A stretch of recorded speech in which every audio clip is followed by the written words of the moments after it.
Merci de vous joindre à nous dans le cadre de cette édition d'information sur Equinox Télévision. À la une, les cours ont repris timidement ce matin au lycée de Nkwaban après la bousculade qui a occasionné plusieurs blessés parmi les élèves de cet établissement d'enseignement général situé dans le département La Meufouafamba, région du centre. Depuis ces incidents, le lycée est sous la bonne garde des éléments de la police et de la gendarmerie. Et puis, irresponsabilité parentale à Kribi, un homme abandonne sa femme et leur triplé à l'hôpital des Baumés. La mère et les nouveau-nés ont été pris en charge par les âmes de bonne volonté, tandis que le père reste introuvable. Voilà pour les titres.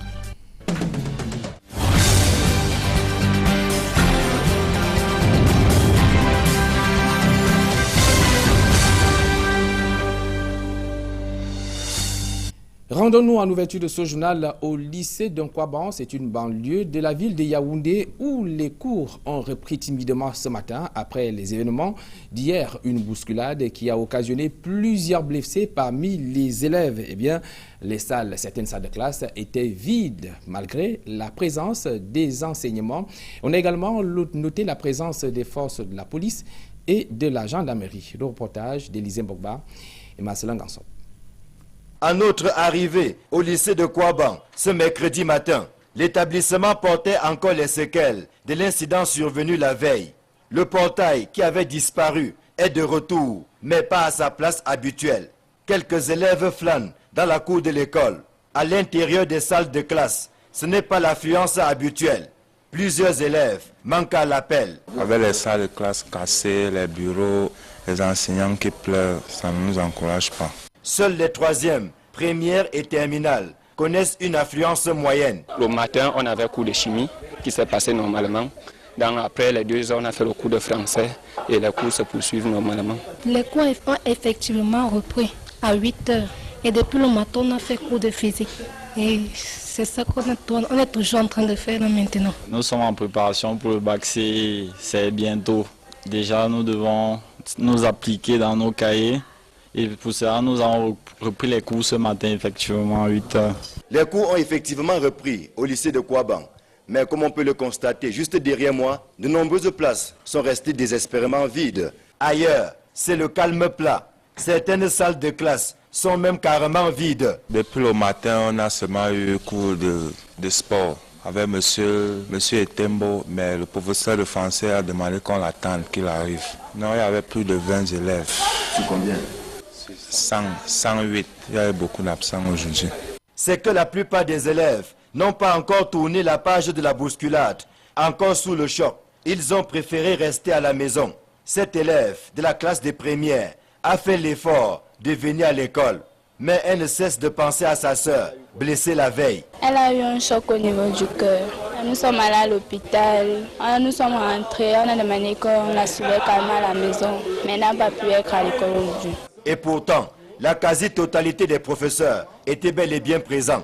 Mais faute d'élèves, certains n'ont presque pas dispensé de cours. Il faut que les cours reprennent vite parce que nous qui sommes en classe des amants souffrent. On ne sait pas comment on va faire là maintenant parce qu'on n'a pratiquement pas eu cours. Ainsi va la vie au lycée de Nkwaban qui reste encore sous contrôle sécuritaire. Une présence des policiers et gendarmes qui n'encombre aucunement ceux des élèves qui ont choisi de ne pas zapper les cours. L'espoir est permis qu'avec le retour au calme, les élèves reprendront également le chemin des classes. Ici, Élisée Borba, Marcelin Gansop, Equinox Télévision. Je propose à présent d'aller de prendre connaissance avec ce document qui a été à l'origine de ces incidents au lycée de Nkwaban hier. Il s'agit du cahier des disciplines, un document qui est feuilleté pour nous par Marcelin Gansop. Ce n'est qu'un cahier que chaque élève est tenu de présenter à l'établissement. Et pourtant, son exigence a failli coûter la vie à des dizaines d'enfants. Pour comprendre ce qui fait problème, nous avons tenté en vain d'avoir le proviseur du lycée de Nkwaban, occupé à produire son rapport des derniers événements. Elle nous renvoie vers ses collaborateurs, dont le surveillant général coordonnateur, que voici. Il explique d'abord ce que c'est que ce fameux cahier de discipline qui fait tant jaser. Le cahier de discipline a été institué dans cet établissement en collaboration avec les parents d'élèves, afin que tous les parents puissent avoir la situation disciplinaire réelle de leurs enfants. Ce cahier de discipline est acheté par l'élève, n'importe quel cahier, environ 120 pages. L'exigence de ce cahier ne semble pas a priori poser de problème. Mais lorsqu'on évoque le contenu qu'il est susceptible de renfermer, l'on commence à comprendre la colère de certains élèves qui ont maille à partir avec la discipline. Particulièrement dans notre lycée, nous n'utilisons plus les billets de sortie, les billets d'entrée. Donc quand l'élève vient avec ce cahier qu'il a acheté lui-même, le surveillant général met un cachet. Donc l'enfant aura ce cahier chaque jour sur lui. S'il est malade, on remplit dans le cahier. S'il est indisponible à la maison, le parent écrit à l'intérieur de ce cahier pour envoyer ce cahier au niveau de l'établissement.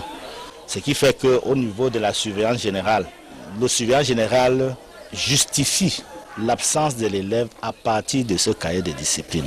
Simeon Kemenye est formel. Le quartier Kouaban qu'il côtoie depuis 9 ans n'est pas un repère de voyous dont les agissements menaceraient alors la vie au sein du lycée. La délinquance qui prospère ici est le fait des élèves eux-mêmes. Ce sont ceux qui sont vraiment réfractaires à la situation, qui ne veulent pas présenter leur situation réelle, n'est-ce pas, au niveau de la maison. Ce sont eux qui ne veulent pas avoir ce cahier. Et quand même ils ont été contraints à avoir ce cahier, ils ne se présentent pas avec ce cahier 2 fois. C'est-à-dire que dès que vous avez mentionné quelque chose qu'il a fait au sein de l'établissement, l'élève change le cahier. Il se présente pour une seconde fois avec un autre cahier.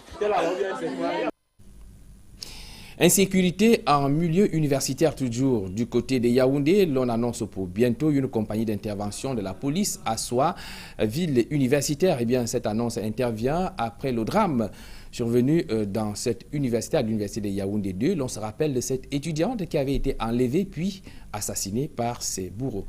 Le compte rendu de Yannick Mazoua.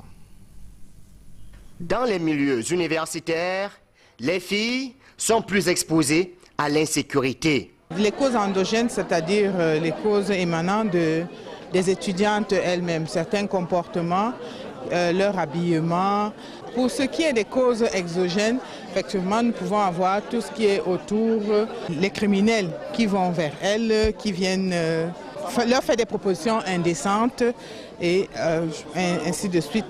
La récente actualité à l'université de Yaoundé 2 en est une parfaite illustration.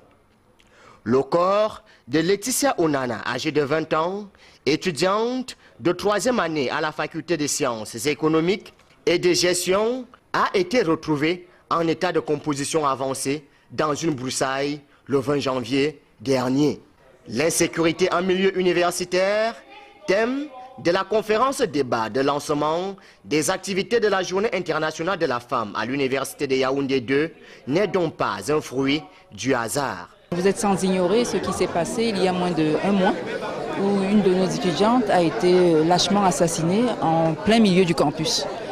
Donc c'est un sujet qui nous préoccupe à tout instant. Il était important pour nous de travailler avec la délégation générale à la Sûreté nationale pour voir comment essayer de combattre ce fléau qui mine le milieu universitaire. Avec le concours de la police camerounaise, plusieurs mesures de sécurité ont été prises lors de ces échanges. Nous sommes d'autant plus heureux que ces dispositions ont pris la forme d'une compagnie d'intervention qui est basée à l'entrée de l'université pratiquement. L'université de Yaoundé 2 se dote ainsi de nouvelles armes pour mettre un terme à l'insécurité ambiante qui sévit dans ses campus. Le directeur régional Afrique du Bureau international du travail a clôturé ce mercredi sa visite de travail au Cameroun par le JICAM. Devant le patronat camerounais, le directeur Chipinda Chouma a présenté quelques priorités pour l'amélioration de la croissance au Cameroun et une meilleure qualité de l'emploi. Pour Chipinda Chouma, le directeur régional du BIP, Afrique précise par ailleurs que 90% de l'économie camerounaise est basée sur le secteur informel, un secteur qui connaît de nombreux problèmes parmi lesquels les cotisations sociales non reversées, les emplois peu décents ou la non-maîtrise des procédures menant à la grève. Voici à présent la réaction du directeur Afrique du BIT au micro d'Equinox Télévision. I think they're all preoccupied and we're all concerned about employment, especially the lack of employment opportunities. Donc nous partageons la priorité régionale que nous avons établie, la priorité de notre collaboration avec eux. Donc je dois répéter que l'emploi reste le problème principal. Et donc nous allons travailler non seulement pour aider à mettre en place des politiques, mais aussi pour aider à renforcer l'employabilité, donner aux jeunes les compétences nécessaires pour les emplois qui sont créés, donc en travaillant sur les systèmes de formation professionnelle. Be done to take Cameroon to the next high level. Eh bien, les femmes seront à l'honneur. Dans quelques jours, ça s'agira le 8 mars prochain. Mais signalons que les femmes ne sont pas intégrées dans les politiques de développement des secteurs forestiers et miniers au Cameroun. C'est du moins ce qui ressort du lancement des activités de la 8e édition baptisée Femmes et Filles Fortes. Yannick Bazoa pour plus de précisions.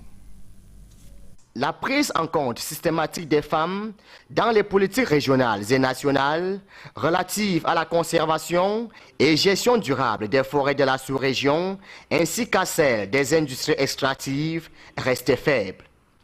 Les femmes sont presque ou totalement exclues des centres de décision et par conséquent peinent à s'émanciper. Le cadre politique est assez restrictif, malheureusement.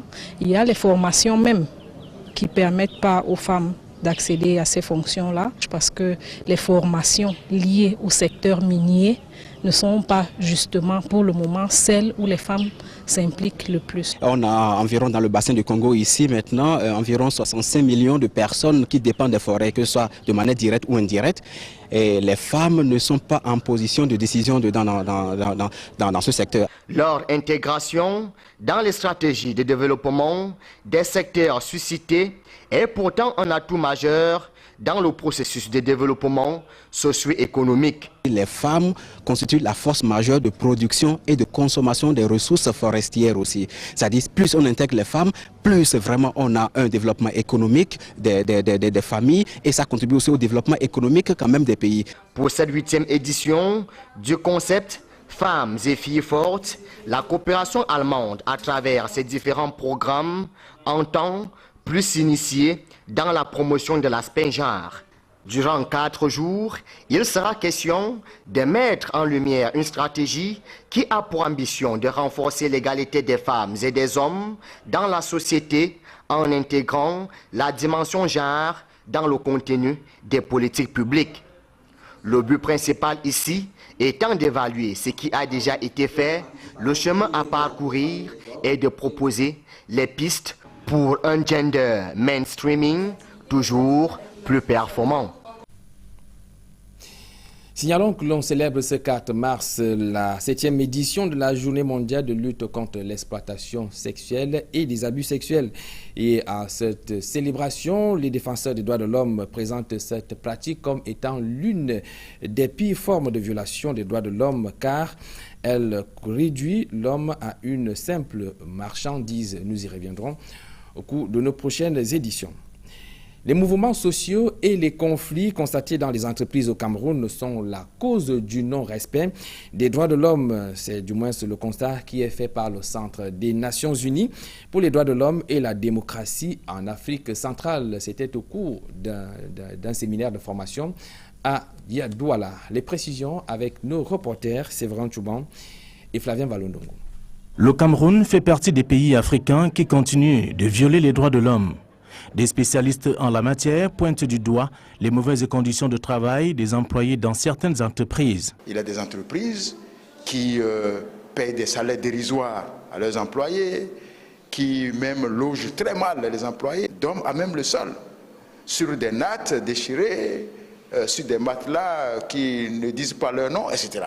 Ce n'est pas normal. Plus grave, certaines de ces structures, basées en périphérique tout comme en zone rurale, sont plus préoccupées par des retombées pécuniaires au détriment du capital humain. D'une part, parce que les activités des entreprises ne contribuent pas au développement, violent les droits de l'homme, par exemple les droits des employés, ou même les droits environnementaux, par exemple jeter des déchets dans des rivières, qui par ricochet empoisonnent les terres et les rivières et empêchent les populations riveraines d'utiliser l'eau. Tout ça là, c'est des choses qui freinent le développement. Des attitudes qui frisent le mépris ainsi que le non-respect des droits de l'homme, notamment dans ces entreprises. Ce qui contribue très souvent à la naissance des conflits et parfois des mouvements sociaux.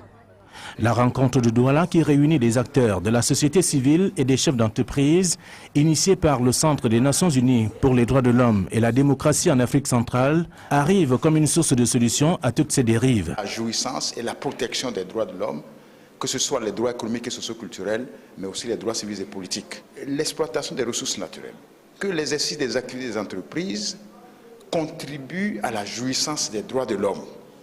Par exemple, droit à la vie, droit au logement, droit au travail, droit à l'alimentation, droit à l'éducation, etc. Le Cameroun pourrait être un exemple à suivre par bien des pays du continent si et seulement si les droits de l'homme sont respectés, notamment dans des entreprises à forte potentialité.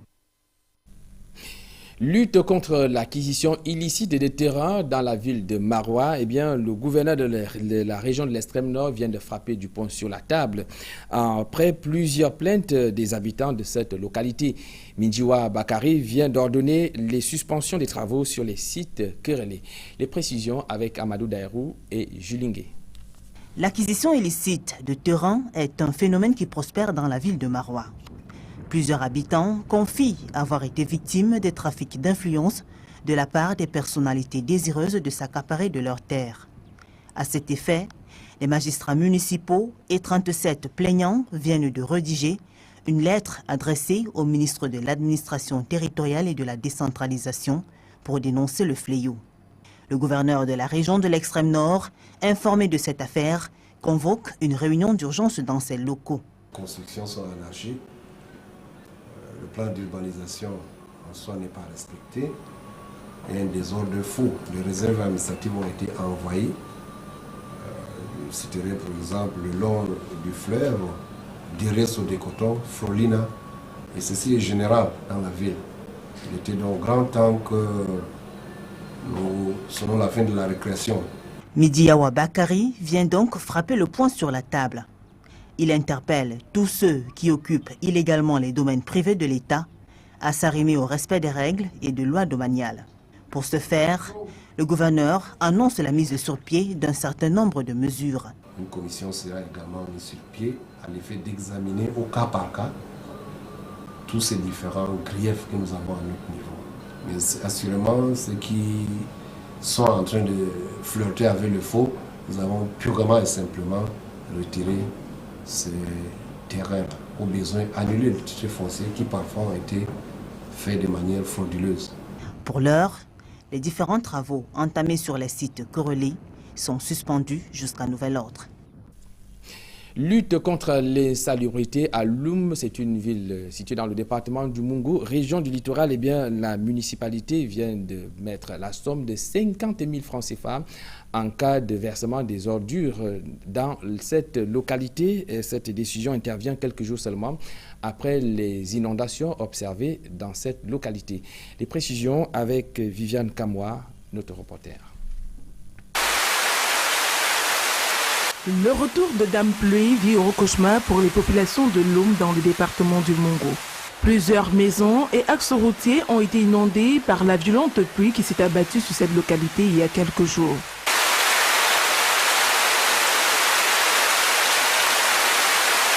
C'est très mauvais. Les maisons, par exemple, là-bas, vous êtes en train de voir, là, les maisons partout, l'eau entre partout.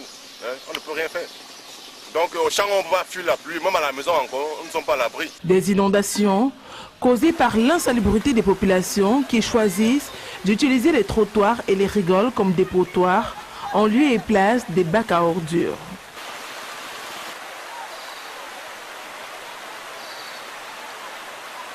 Toute chose de nature a freiné l'action des équipes en charge de la réfection de cet axe routier. La population n'est pas encore civilisée où ils déchargent les ordures dans la rigole quand il pleut. Nous ne sommes pas là pour la politique, nous sommes faits pour amener la population à bien vivre de ce que nous avons appris par rapport à l'école.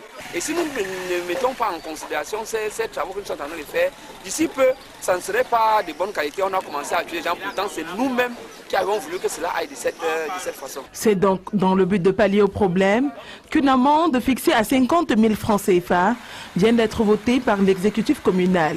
Il s'agit d'obliger les populations à respecter les règles primaires d'hygiène et de salubrité. Nous demandons à tout un chacun d'avoir un bac à ordures. Nous demandons à tout un chacun d'avoir une latrine. Nous demandons à tout un chacun de déposer les ordures ménagères là où les voitures peuvent facilement avoir. On voter au niveau de la mairie un certain nombre de délibérations qui punissent sévèrement ceux qui jettent des ordures ménagères dans les rigoles, sur les routes et même dans les rivières. Et cette amende est de 50 000 francs. D'où l'intérêt de sensibiliser les populations sur l'incivisme et la prise de conscience globale. En culture, le peuple Batanga, dans la région du Sud Cameroun, a manifesté la tristesse de la déportation de ses ancêtres. C'était dans les rues de Kribi et une gerbe de fleurs a d'ailleurs été déposée dans la mer en signe de cette commémoration. Joseph Abena nous en dit plus dans ce reportage. C'est sous un pas lourd d'émotion que le peuple Batanga commémore ici le centenaire de la déportation de ses ancêtres.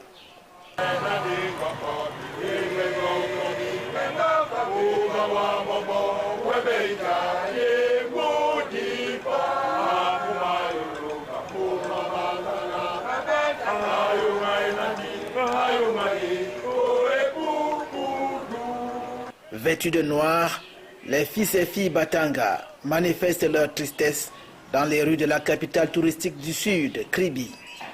Une gerbe de fleurs a été déposée en mer par Sa Majesté Michel Maouvé III. Tout de suite sur le départ de la déportation au sud-ouest en 1915. Alors il fallait qu'on se rappelle de nos ancêtres, nos aïeux, nos parents qui sont des milliers qui sont restés dans l'eau. Plusieurs sont partis des villes voisines et même de l'Europe pour se joindre à leurs frères et sœurs à Kribi pour un souvenir commun de ces événements. Alors ce qui nous amène à Kribi, c'est que nous nous rappelons de nos ancêtres qui sont morts et puis ils ont fait la guerre, c'est d'ici qu'ils sont partis. Et avec toute la communauté de Batanga, je suis venue pour commémorer donc, le départ en exil parce qu'on a déporté nos parents, nos grands-parents d'ici, sur cette même plage ici. Le 27 février 1915. Les historiens soutiennent que c'est justement le 27 février 1915 que les habitants de la côte ont été déportés ici, au pied du phare, afin d'échapper à la Première Guerre mondiale. Restons à Kribi pour parler de cette situation qui prévoit actuellement à l'hôpital des Bomé où une mère et ses 3 enfants, les Tribiers, viennent d'être abandonnés par leurs géniteurs. Les précisions une fois de plus avec Joseph Abena. Le père de ces 3 filles est porté disparu depuis leur naissance. Il y a 2 semaines, Dame Nsolambang Lucie a accouché par césarienne ici, à l'hôpital des Bomé. Nous lui avons dit qu'elle était porteuse de 3 bébés. Elle avait été triplés dans le ventre. Nous l'avons suivie jusqu'à la 36e semaine. Elle a accouché à 36 semaines. Lorsqu'on nous appelle il était exactement 4 h du matin, elle est arrivée avec sa famille pour les douleurs pelviennes à titre de contraction utérine. Malgré la joie d'être mère, la question des factures et même la subsistance au quotidien constitue un casse-tête chinois. Tous les enfants tête au sein, mais je n'ai pas la nourriture. Depuis le matin même, je n'ai pas encore mangé. Là où je suis ici, je n'ai pas encore payé quelque chose. Toute la facture qu'on m'avait donnée encore là. Le père a venu ici, si c'est une fois, il m'a dit qu'il cherchait l'argent. Le père est allé chercher l'argent et n'a plus jamais fait signe de vie. Heureusement, l'hôpital a une forte orientation sociale et poursuit quand même à prodiguer des soins de santé à la jeune mère en détresse. Oui, la philosophie de notre hôpital, c'est ne pas laisser personne sans couverture sanitaire, sans assistance sanitaire, même si le moyen financier ne permet pas de régler les factures au fin de traitement. Alors que les âmes de bonne volonté sont sollicitées ici, un doigt accusateur est pointé sur les responsabilités des hommes qui font des enfants sans en mesurer les conséquences. À l'étranger, Côte d'Ivoire, le parquet général requiert 10 ans de prison contre Simone Gbagbo. Participation à un mouvement insurrectionnel, trouble à l'ordre public et constitution de bandes armées. Voilà les 3 chefs d'accusation pour lesquels le parquet général a requis la peine de 10 ans de prison contre l'ex-première dame ivoirienne. Pour l'avocat général Simon Yado Odi, Simone Gbagbo a bel et bien participé à la constitution des bandes armées à Abobo, commune d'Abidjan, dont elle était députée. Le plus difficile reste maintenant à l'accusation d'établir véritablement le lien entre l'ex-première dame de Côte d'Ivoire et ses mouvements insurrectionnels. En sport, on parle de la promotion de la pratique du tennis auprès des plus jeunes. C'est donc l'objectif visé en cette journée où l'on consacré donc au tennis. Il faut noter qu'aucune activité n'a été organisée au Cameroun pour commémorer la pratique de cette discipline sportive. Néanmoins, les responsables en charge du tennis au Cameroun disent quand même consacrer beaucoup d'intérêt pour la promotion de cette discipline. Ils réagissent dans ce reportage d'Emos Fongo et Aïk Cyril. Une journée mondiale consacrée au tennis. Le fait ne passe pas inaperçu au Cameroun. C'est à l'initiative du président de la Fédération internationale du tennis, le président Aristi, qui à l'occasion de la 100e finale de la Coupe Davis, dont a émis l'idée de créer une journée internationale ou une journée mondiale du tennis, la même chose, pour faire la promotion, pour vulgariser. Nous avons des activités qui fonctionnent en permanence. Si vous allez à Bonandio, vous verrez des enfants sur le coup à l'occasion des écoles de tennis. Dans la région du littoral, aucune manifestation d'envergure n'est prévue pour commémorer l'édition 2015. Mais l'on pense tout de même à la vulgarisation de la discipline. Nous avons beaucoup d'activités en ce qui concerne le tennis jeune que nous réalisons au cours de l'année de tennis. Nous avons des écoles de tennis à l'intérieur des clubs. Nous avons des structures au niveau de certaines associations qui font dans l'encadrement des jeunes, c'est-à-dire à partir de l'âge de 5 ans. À côté de ça, la Ligue essaye donc de faire la promotion dans les clubs. Et pendant les périodes de congés, des vacances scolaires, comme ça va arriver en avril, nous avons des activités que nous organisons et que nous appelons vulgairement les camps de tennis et qui concernent justement les enfants. Initié par l'International Tennis Federation en 2013, la World Tennis Day vise à promouvoir le tennis auprès des tout-petits. Au Cameroun, les tennismen en herbe peuvent s'inspirer des exploits de Yannick Noah, Camerounais naturalisé français, vainqueur de Roland Garros en 1983. 7-3 au tie-break, 6-2, 7-5, 7-6. Yannick Noah a réalisé son rêve. En attendant, bien évidemment, cet avènement, le sport roi au Cameroun reste le football. Mesdames, Messieurs, c'est la fin de cette édition d'information. Merci d'avoir été en notre compagnie. Donnons-nous rendez-vous demain lorsqu'il sera 20h. Bonne soirée à toutes et à tous.